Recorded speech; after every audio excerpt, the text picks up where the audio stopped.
Evangelio de nuestro Señor Jesucristo según San Lucas. Un día, mientras Jesús enseñaba, había entre los presentes algunos fariseos y doctores de la ley, llegados de todas las regiones de Galilea, de Judea y de Jerusalén. La fuerza del Señor le daba poder para curar.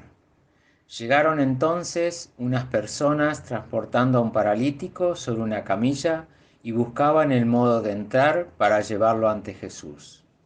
Como no sabían por dónde introducirlo a causa de la multitud, subieron a la terraza y desde el techo lo bajaron con su camilla en medio de la concurrencia y lo pusieron delante de Jesús.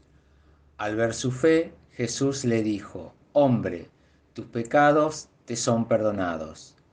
Los escribas y los fariseos comenzaron a preguntarse: ¿quién es este que blasfema? ¿Quién puede perdonar los pecados si no solo Dios? Pero Jesús, conociendo sus pensamientos, les dijo: ¿qué es lo que están pensando? ¿Qué es más difícil decir: tus pecados están perdonados, o levántate y camina? Para que ustedes sepan que el Hijo del Hombre tiene sobre la tierra el poder de perdonar los pecados, dijo al paralítico: yo te lo mando, levántate, toma tu camilla y vuelve a tu casa.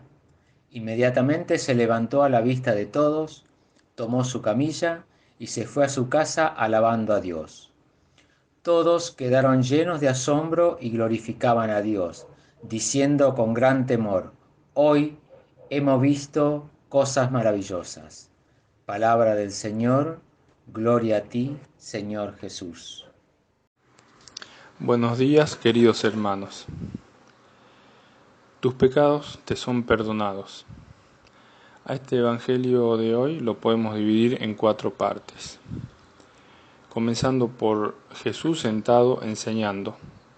A la gente le gustaba escucharlo. ¿Cuál es el tema de la enseñanza? Hablaba siempre de Dios, de su Padre, pero hablaba de Él de una forma nueva y diferente, no como los escribas y los fariseos lo hacían. Jesús representaba a Dios como la gran buena noticia para la vida humana, a un Dios Padre que ama y acoge a las personas y a un Dios que no amenaza ni condena.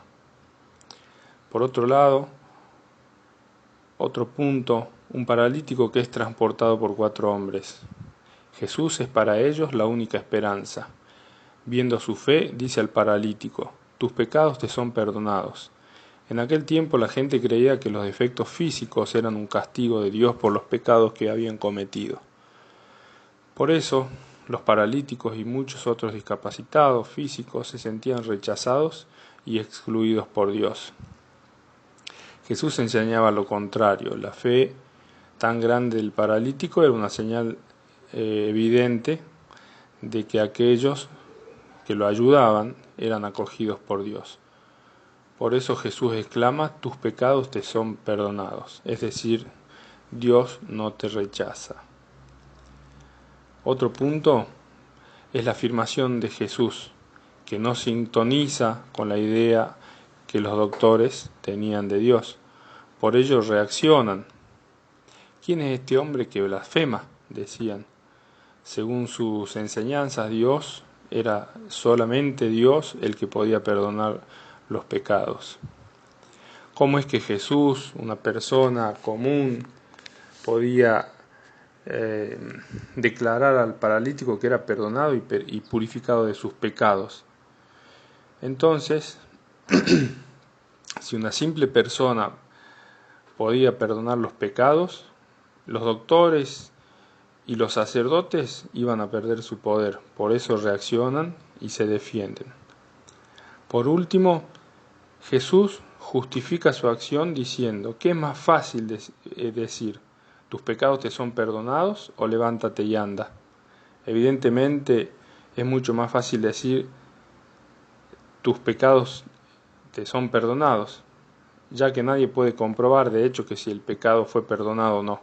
Pero si digo: levántate y anda, decía Jesús, en ese caso todos pueden ver si tiene el poder o no de sanar.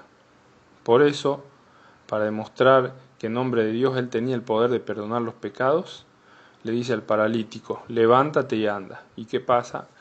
El paralítico se sana. Entonces quedan todos con la boca abierta. Así hace ver Jesús que la parálisis no es un castigo de Dios por el pecado, y hace ver que la fe de los pobres es una muestra de que Dios los acoge con su amor. Finalmente, para reflexionar, ¿somos capaces de cargar al paralítico por el techo para alcanzarlo hasta Jesús? ¿Hasta dónde llega nuestra fe? Bendiciones para todos.